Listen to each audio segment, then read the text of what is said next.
Hello, everyone, and welcome to this Keyless webinar. We're delighted to have you, and I'm delighted to be sat here with Paolo. We're pitching this as a fireside chat. So as you can see, we've kind of got I like to imagine these blue and yellow dots are kind of like the sparks coming up as we sit by the campfire, Paolo, you and I. The we want this to be a very relaxed webinar. So the big thing is please fire in questions as you go. It's informal. It's us kind of taking something that is a hot topic at the moment and just sharing our views. So yeah, please do jump in with questions, and Paolo and I'll pick them up whenever we have a natural pause. But we're just gonna kind of get straight into it. I'll start though by introducing myself. So I'm the product director at Keyless, responsible for product strategy and roadmap, and I've been here for over 3 months now, so still fairly fresh. Paolo's been at Keyless for a little bit longer though, and so I'll hand over to Paolo to Yep, introduce himself, and then we'll get going. absolutely. And who's counting the years at this point? Hi, everyone. It's good to have you all here. I'm Paolo Agasti. I'm the CTO and one of the co-founders of Keyless. I'm also an associate professor at the New York Institute of Technology here in New York City, where I'm based. And it's great to have this chat about this topic that is definitely relevant. So yeah, let's get started. Awesome. All right. So yeah, we're going to actually, Mhm. Paolo and I were joking. This makes it very non-fireside, but Paolo and I like to take just a couple of slides to our fireside. Unusual way to approach a fireside chat, but we actually just wanted to start just by giving kind of I don't know, a context setter of what are we talking about? There's Mhm. the subject of this webinar today is that have we developed deepfake anxiety, unpacking threats to identity verification and biometric authentication systems. And I think there are three key terms that we would just want to like disambiguate and talk through before we kind of launch into it, because so it just level sets everyone. So, Paolo, what do we mean by deep fakes? Yeah. How are they a threat? And then can we talk through the difference between presentation and injection attacks and what it all means? Right. And most of you have probably heard about deepfakes before, so we'll keep it short and Sure. sweet. But the uh, so deepfakes are in short AI generated audio, video, and combination thereof, and signals in general that are intended to mimic real people, to mimic how people speak, to mimic how people look like, and how they behave. So these are dynamic things. These are not just single images. These tend to be dynamic, and they can be done in real time, where you have someone controlling these deepfakes. For instance, making certain expressions, and the corresponding deepfake that would look like someone else has the same expression, right? That this person can talk, and the deepfake will talk at the same time and saying the same things. Or you can have them computed offline, where there's again this set of actions that someone will do, and then the deepfake will mimic these actions. In addition to these dimensions, deepfakes can be typically seen as a way to do, for instance, face swapping, right? I have someone in a video, and I also superimpose, for instance, my face to that. Or can be used, as I was saying earlier, for full impersonation. So I make a realistic video of someone else doing something that I'm actually doing. Yeah. Yeah, and I don't know about you, my LinkedIn, particularly today, is full of the latest ChatGPT model and how Yep. ever increasing the realism there and how easy it is to generate. And yeah, it seems kind of all pervasive right now, and it's the end of the world according to Absolutely. some people, and it's the start of everything according to others, just depending on where your viewpoint comes in. Let's move on to presentation attacks and injection attacks and why Yes. they're relevant in the context of Mhm. identity verification and authentication. No, absolutely. And actually, even before that, today we're going to talk about a lot of attacks and countermeasure and so forth. But before we get there, and just to get it out of the way, deepfakes, again, today we're focusing on attacks, but that's not the only Yeah. use for deepfakes, right? There are perfectly legitimate, like with most technology, right? There are perfectly legitimate use for those. And once this technology exists, and the more advanced it is, then the more likely it is that there are not so legitimate uses of it. So again, today we're going to focus on this. This is really where where the puck is going. So, but keep in mind that not all this technology, as much as LLMs and other really cool things, can be used for attacks, that can also be used for more legitimate uses.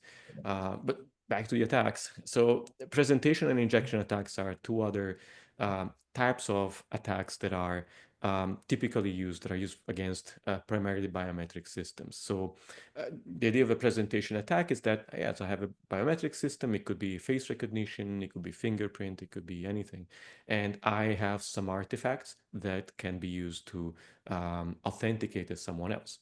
I have your photo, I have a video of you, right? And I print it out, or I put it on my phone on the screen, and then I just put my phone in front of a camera, or I put a printout in front of a camera, and that the challenge for that system is to detect that something's off, right? That this is not a real person.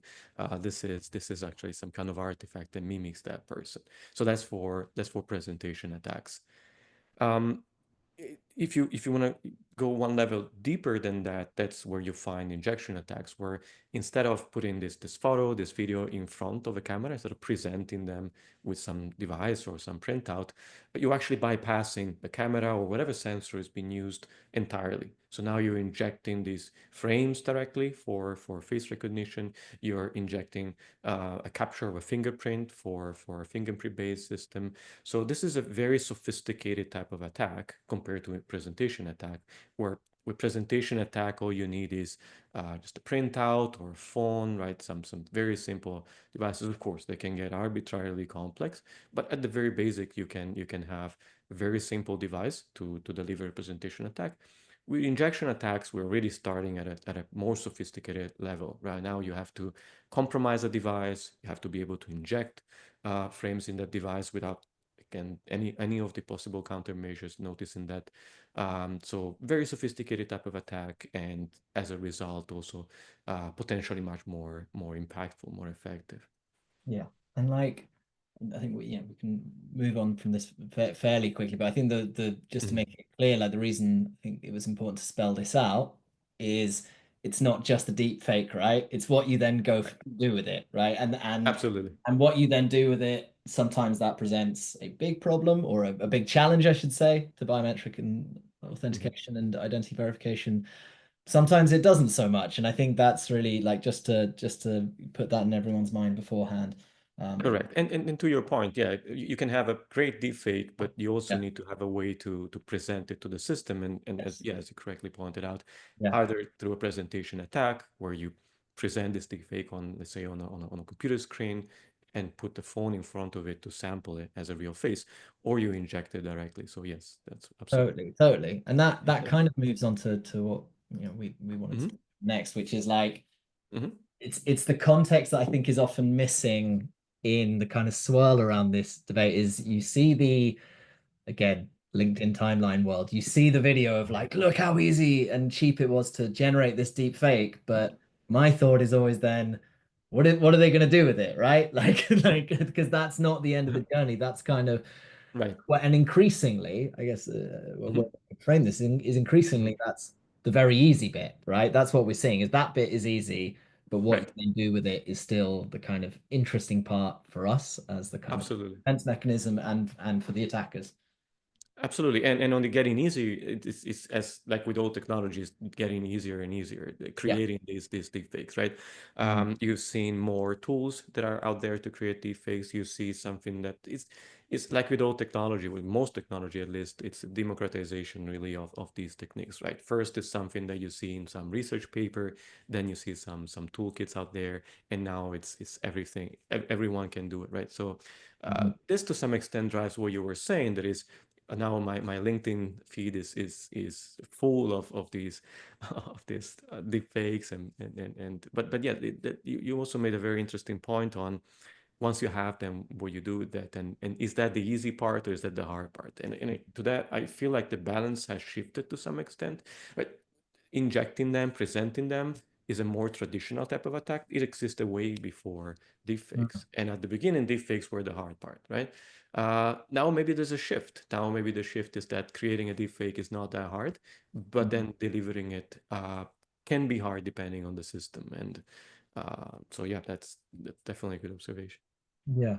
And this is what like it's being kind of described now as like fraud as a service or cybercrime as a service. And again, like Yeah. I think most people joining this webinar are going to be pretty familiar with that. But again, just to like spell it out to help us with the conversation, it's where you can now Mhm. go onto the dark website or Tor browsers and or even just Reddit subreddit chat rooms and Right. $10 to get to generate this fake ID or Right. $5 to be able to present and the tools Hmm. and it's all over LinkedIn. The tools to enable this and the cost to deliver this at scale is coming right down. And I think that's why we're being asked about it more, right? You know, that it's that simple fact that it's coming up more and more regularly in conversations that we have with customers, right?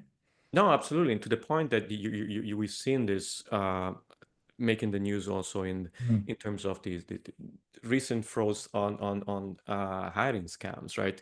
You've seen allegedly characters from North Korea and other countries using deepfakes and deepfake technology on live calls to impersonate maybe U.S. workers and get a position there. I found it to be fascinating that all these new technologies always find some place in this kind of frauds and again the lowering the barrier to entry is certainly a huge factor there. Mm. So yeah, certainly relevant. Mm. Yeah, and then the thought goes on to so in a way, I suppose Mhm. what we're saying by the fireside here, Paolo, you and I, is that like yes, we totally recognize that deepfake proliferation and ease of access and lower barrier is there. Like that's kind of undeniable, right?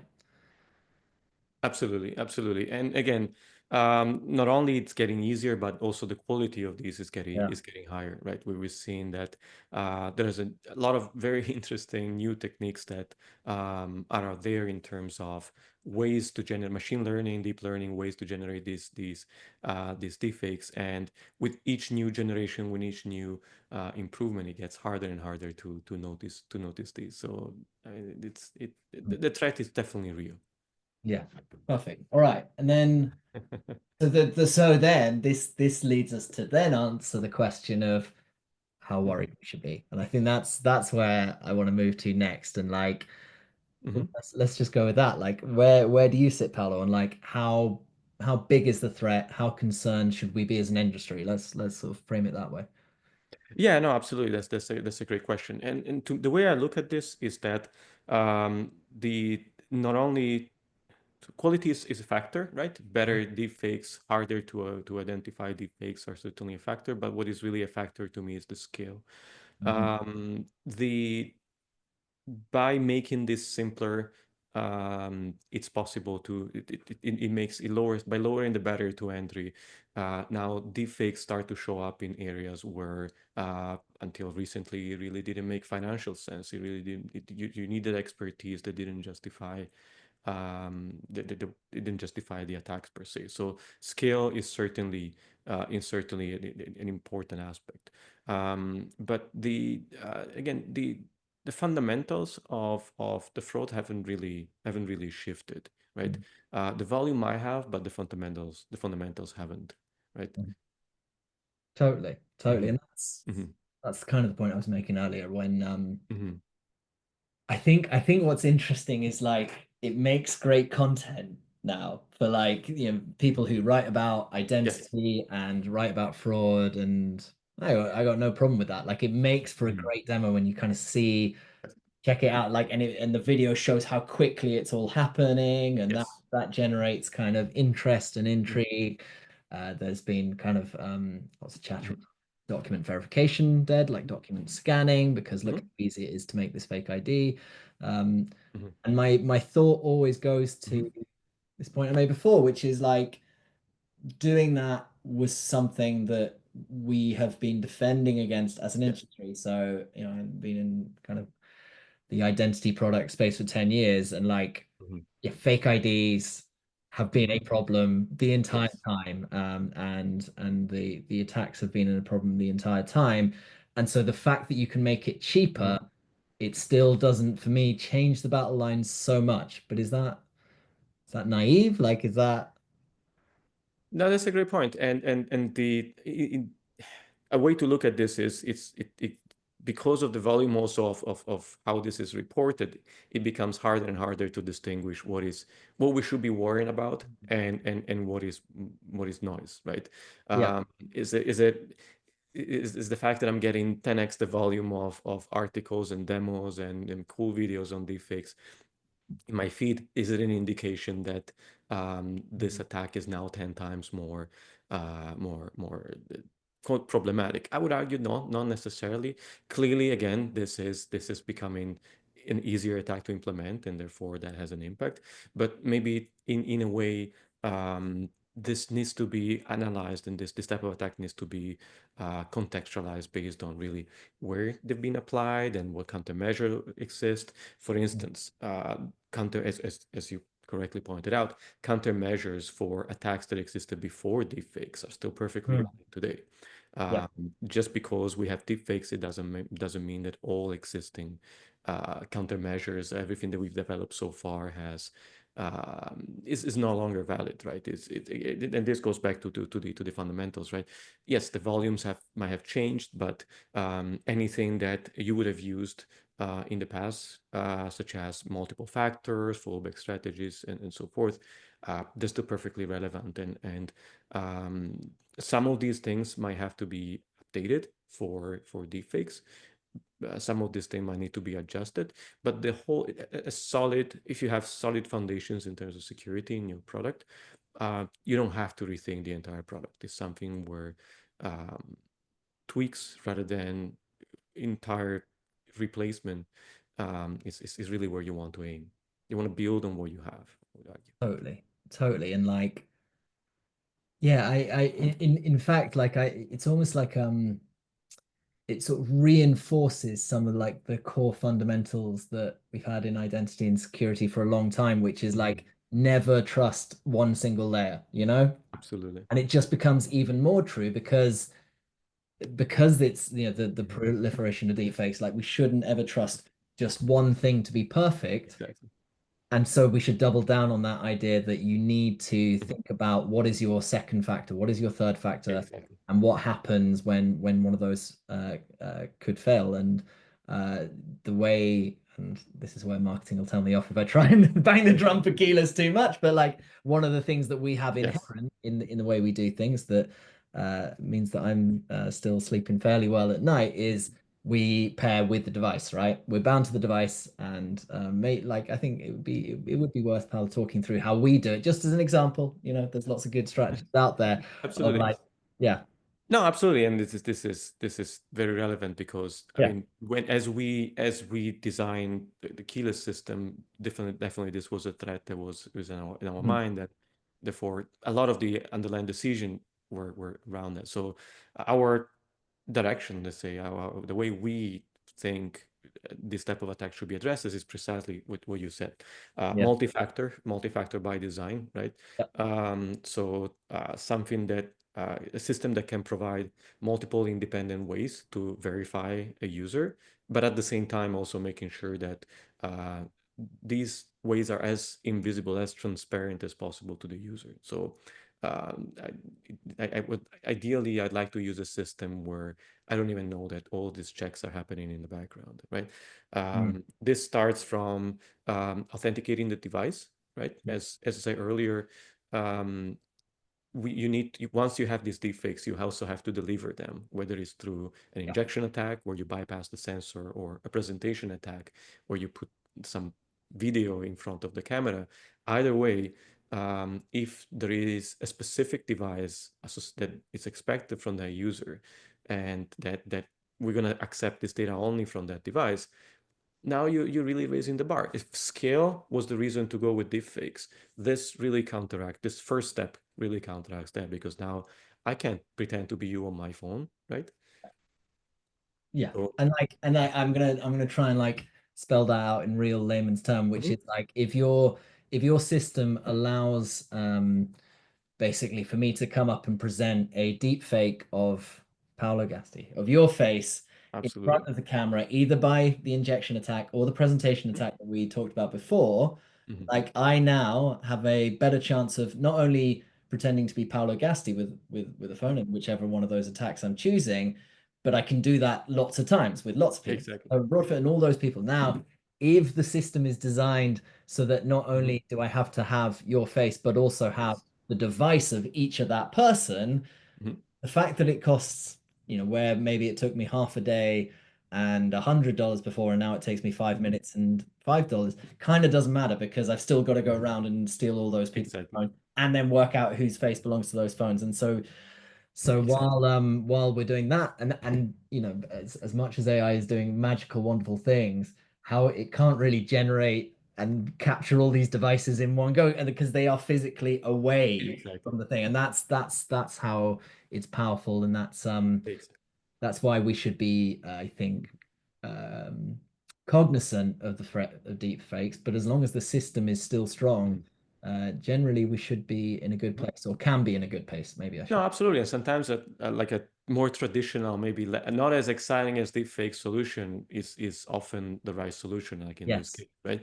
So, the way I looked at this and multi-factor in general is that really a successful attack requires a sequence of event to happen, right? You need it the more diverse you can make the sequence of event, the harder it's going to be to get the attack going. What does it mean in this case? Well, one link in this chain is compromising the device, and the link of this chain is creating the deepfake. Another link in this chain is somehow injecting it. No matter where you stop that, when you break that chain, the attack will fail. With what we're discussing now, we are looking at the device possession link. And if Yeah. we can break that, that's great. Then the attack cannot get to the end. That's not the only link. Obviously, we also have, by being multifactor, means that there is at least another factor. And in our case, specifically, is biometrics. And again, the choice here was precisely because we want to make this as invisible as possible, as ubiquitous as possible, and really face recognition nowadays is the perfect modality because every device has a camera pretty much. Yeah. Every device has actually a high quality camera, and users are pretty familiar with face recognition through various vendors, provider systems, and so forth. So that's really a good place, and that's another chain. That's another link in that chain. Totally, totally. And Mhm. now I'm being reminded of a mentor I had in my early days of authentication who'd hammer home the need for kind of out of bound and making sure that of those multi factors you had, there's an Right, inheritance factor and a possession factor or something, and that right, makes life so much more difficult and complicated exactly, for fraud. exactly. So cool. And and then maybe talking briefly about the biometric factor, that obviously alone, right? If you just look at can this face match, Mm, um, that alone doesn't really address deepfakes. But that's why you need to have in any of this system, you need to have additional checks to make sure that you're looking at a real person and not an injection or uh, or a presentation of a deepfake or any other kind of artifact. Um, Usually, in most systems, including ours, this is done by the liveness detection module, which in simple terms is a machine learning module, is an AI module that looks at one or a multitude of frames and decides whether, hey, this is real Paolo in flesh and bones in front of me right now, or well, this actually looks like either fake Paolo or it looks like a paper copy of Paolo. yeah. And that's a very important component, especially in the era of deepfakes. Yes. Yes. And that's what I was referring to earlier, like that battle line has been there for a while. When I was first involved in like document verification and face matching technology, uh, I think it's fine now to kind of reveal this is like a war story, but literally the first kind of face match iteration came out. So we I guess step one is we produce the ability to scan documents and say, is that a valid Mhm. document? And then people, customers asked, oh, could you match like a face and a selfie? And like the first iteration of that was just to take another picture and do the pictures match. And what we realized really, really quickly is that the fraudster could literally take a picture of the document and then just zoom in on the same photo and pass it. We weren't very smart, we weren't very sophisticated. And then that said, okay, Right. it needs to be a different picture. And then people were just looking them up on Facebook. And like it was pretty, there were some hard lessons that Mhm. went in and hard learns there. And that's where liveness technology then, as a whole industry Absolutely. started to appear. And but that again, like I'm going back at least seven Hmm. years now from where we are and how long we've been working on, Yes, screen detection and detection of whether it's taken from a piece of paper and all those kind of things, and all that absolutely. modeling has been going on a long time.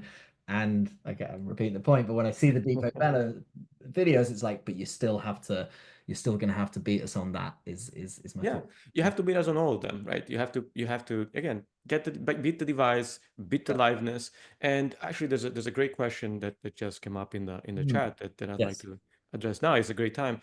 So the question is about behavior analysis rather than physical biometrics and deepfakes. And without spoiling it too much, yeah, absolutely, this is an area where we've invested a lot. Mhm. And we believe, and based on what we're seeing, we've seen a lot of confirmation that um, combination of factors that go beyond just face are a great defense against deepfakes, but not just deepfakes, against a wide variety of injection attacks and presentation attacks.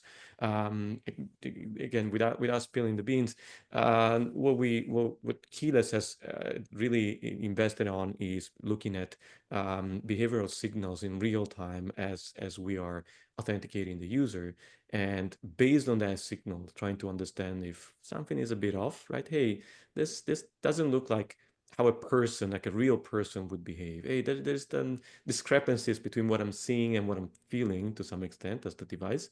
And by looking at that, um, clearly we've seen a really good performance on deepfakes, but also on other kinds of attack.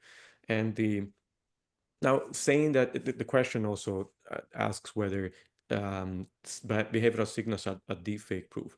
Well, nothing Mhm. is really Yeah. deepfake, 100% deepfake That's proof. where my head went to. It's like, no, Yes, you're never going to find me in Palace saying it's 100% anything. 100%. And well, as a security person, nothing Yeah. very few things are ever 100%, Yeah. and definitely not that one. But uh, you don't always have to be 100%, right? This is a probability game at the end of the day. Yeah. You have 90% there, 95% there, 99% in some other place. Once you Yeah. combine all this, this goes back to this analogy with this long chain. Now, a lot of things have to fail for the attack to be successful.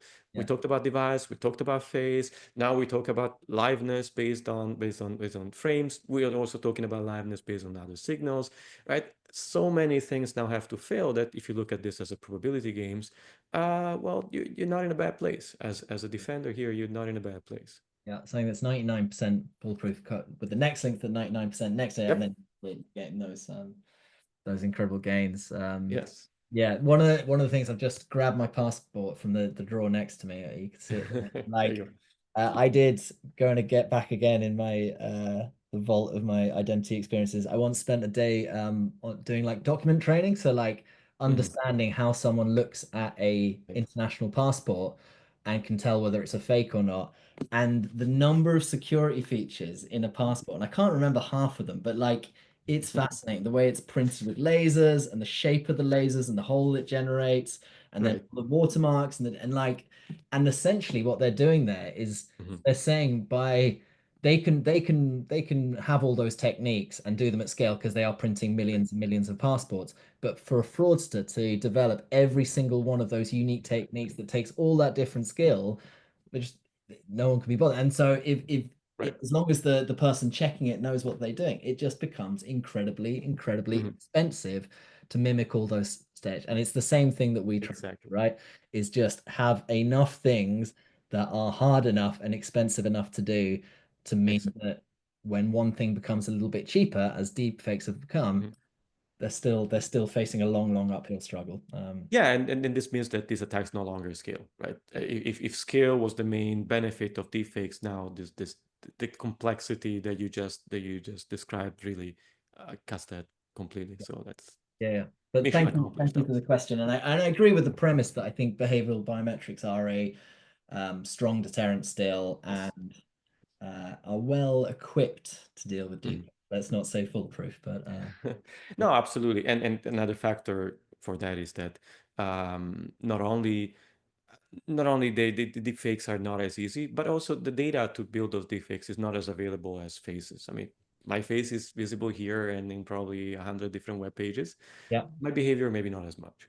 yeah, So totally. even training a system on a specific target becomes harder. So definitely, again, these are all reasons why we looked into that and we developed the system that we have precisely on those signals because they're very, very promising and they demonstrated that there's something behind that promise.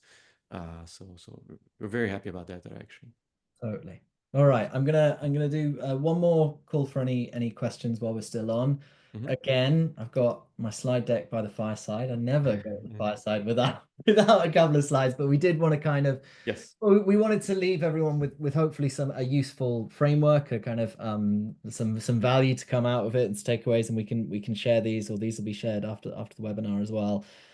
As to the kind of questions you need to be asking any kind of biometric system that you feel you have deepfake anxiety about, like what are the kind of touch points to us to kind of to make sure it is well set up for this trend and for this change in the technological landscape. So security layers, I think we've done this one to death, Paolo. Like yes, these links, these layers of protection are absolutely crucial. So ask that question: what are the layers? If you know, if the first kind of layer of me creating a video and pretending to be someone else is successful, um, ask how you stay ahead of the risk. So this is an evolving landscape Mhm. and evolving faster and faster, and so it's something we obviously talk a Absolutely. lot about at Keyless, but I think that's an important one to question. Um, we have here as well, how do you bridge that gap between verification and authentication? So I think it's ever more important to think about, like, who is that human that you verified and how do you still know it's the same human? And like Exactly. that's like a keyless key tenant, isn't it? Of like how are you ensuring that's actually the same person? And there's a No, lot of absolutely. authentication methods that don't quite do that. Absolutely. Knowing who this person is at account creation time, right? When you verify their ID is really is great, but it's not sufficient because if you're creating an account, you're creating it so that you can use it later. And if later on there's no way for the system to say, hey, this is still Paolo, right? Paolo created this account 6 months ago. I know it was Paolo at that time. Yeah, And really what we do and what biometrics have the power to do in general is to say, hey, this is not someone that happens to have Paulo's past. This is not my kids using my account. This is really yeah, Paulo right here, right now, live. It's not a deep fake. It's not someone with this, I don't know, with access to his phone and getting an OTP. So absolutely, that's yes. How do you know this isn't my kids is a fantastic one, Paula. Like, you'll be like, surprised. yeah, You'll like be it really surprised. is a problem for the local biometric in some ways. Absolutely. Yeah, no, absolutely. That's My really kids are definitely at least my wife more than my kids is definitely on my Face ID and when we used Touch ID, yeah, everybody's fingerprints were there. So yeah, yeah, you yeah. know the problem, you know the deal. Yeah, exactly, exactly. Now, I think so. We've this we well, let's tie this up to another question that's come in, which is like, Yes. and so we said like anyone should be asking like, how do you make sure that that this biometric process is compliant and that the data is private? But the questions come in like specifically around Keyless. So let's answer Hmm. it now. Like, what specific mechanisms does Keyless utilize to demonstrate and maintain Hmm. compliance with GDPR? Right. And this is a question from one of the Yes, audience. yeah, yeah, And yeah, yeah. Yeah. I'm just and driving the to yeah, the moments. Yeah. no, that's a great point, and It it is a great question. ties very well within what we were about to discuss. Yeah. So maybe this is something we haven't touched upon. So just very briefly, one of the I think the unique characteristics of keyless is that even though we start from very sensitive data, your face, your behavior, we as keyless never receive any of that data. We never see that data at account creation. We never see that data during authentication. And by that, I don't just mean we don't store it. I really mean we never see it. We don't have access at any point in time, even for a small amount of time, to that data. So it's completely opaque to us. It's completely Yeah, invisible in a way to us. yeah, And this is for multiple reasons.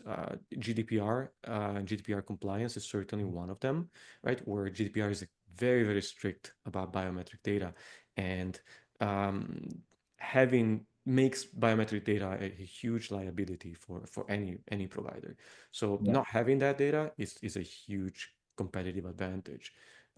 So in addition to compliance, obviously there is a security angle that yeah, anytime you have a lot of biometric data into a database, your main concern should be, okay, what happens if someone breaks in and takes it, right? yeah. So, And I yeah. like because I asked you a Mhm. similar question, Yeah. Pal, early days when I started Keyless, and one of the things that stayed with me that you said is one of the ways they kind of measure this or test this with vendors like Keyless Yes. is if someone gave us a biometric template of Paolo Yes. Gasti, would we be able to say whether it's on the Keyless system, right? And Exactly. Right. yeah, If I go out and take your face from Facebook, right? yeah, Can I tell if you're one of my users? And this is a test that is absolutely correct. This is a test under also under GDPR based yeah, on case law that we've seen. And the answer for keyless is no. We have no way to tell whether this particular face is within our system yeah, unless you come with your phone and then you prove to us that you match that particular enrollment, right? That particular account. Now, in that process, in that matching, we still don't know how you look like, right? In yeah, a way, we can tell that you look like you're supposed to look like, but we don't know yeah. how you look. We never knew it throughout throughout the lifespan of your account how you're supposed to look like. Yeah, so that is to answer the question that Yes. came, and thank you again for the question. Like that is how we demonstrate Yeah. is that we would have no way of telling if someone Yeah. is in the system based on just a biometric template, and Yes. the kind of how we do that because the like they've asked Mhm. about specific mechanisms. We probably won't have time in the 5 minutes left in the webinar, but yeah, like if you want to follow up with us, if you want us to talk it Yeah. through, like more than happy, obviously within the realms of giving away the secret sauce, but like Mhm. we're also very comfortable with kind of talking through the actual like techniques involved in ensuring that we remain 100% privacy preserving. But it's yeah, it's a big part of what Keyless do, and hopefully like whoever you use as a biometric provider is able to. Mhm. So cool. And then listen, the last kind of takeaway note on this, or the last question to kind of ask about is to not forget about usability. And it's really interesting because I think it goes in waves, this, right? Is where Mhm. sometimes we're asked a lot about security and like our deepfake protection. And then other times it's like, oh, but this is too difficult for the user, right? Constantly like a balance. And I think at different times we'll be asked more about usability and ease of use versus security. But this has been very much more focused on like the threat and the anxiety around those threats. But yeah, never, and most customers don't need to be told this. That part of it is also incredibly important, right? Absolutely. No, absolutely. Yeah, making sure that users find it easy, even though the security layers are significant that we're doing, and if we can do all of that while making it Mhm. easy, that's the kind of No, absolutely. And in this case, like in many others, security and usability are really tightly intertwined because a system that is not usable is very likely a system that is not secure, right? If you're gonna yes. go out of your way to bypass or avoid using as the user that system, right? Mm, You're seeing this with passwords all the time, right? Hey, maybe the name of my cat and mm, date of birth of my kids or something like that. That's my password because how else am I going to remember it, right? That's a direct impact of usability on security. But here, what what what you need to look for in any modern system is a system where usability is really the starting point in addition to security, right? Hey, if I just show my face to my phone, that's all I need, right? There's nothing I can forget. There's nothing that I have to learn, right? That's it. mm. That's as simple as that. Love that, Paolo. A system that's not easy to use is probably that's great. I'm learning new things. We think all the time, but this is great. There you go. Anything else we want to add? I think we're probably at wrap up time, but Yeah. yeah, awesome. Yep. All right. Well, I just want to say a big thanks to everyone to join. They Mhm. were a great couple of questions as well. Thank you very much for those. And yeah, in the follow-up, you'll receive a recording. So if you kind of missed the start, then you'll be able to catch up on any of those golden nuggets from Paolo in the follow-up. If you still have questions, or even if they kind of occur to you afterwards, you can find me easily enough on LinkedIn. If you go to like the Keyless LinkedIn profile, I'm around there. Tobin Broadfoot's a fairly unique name as well. So like just search, drop me a note. I can either answer it in LinkedIn, but happy to have follow-up calls as well. So yeah, just do get in touch, and we hope that's been useful to everyone. And thanks for coming. Yep, thank you for coming. Awesome. Have a nice day. Thank you.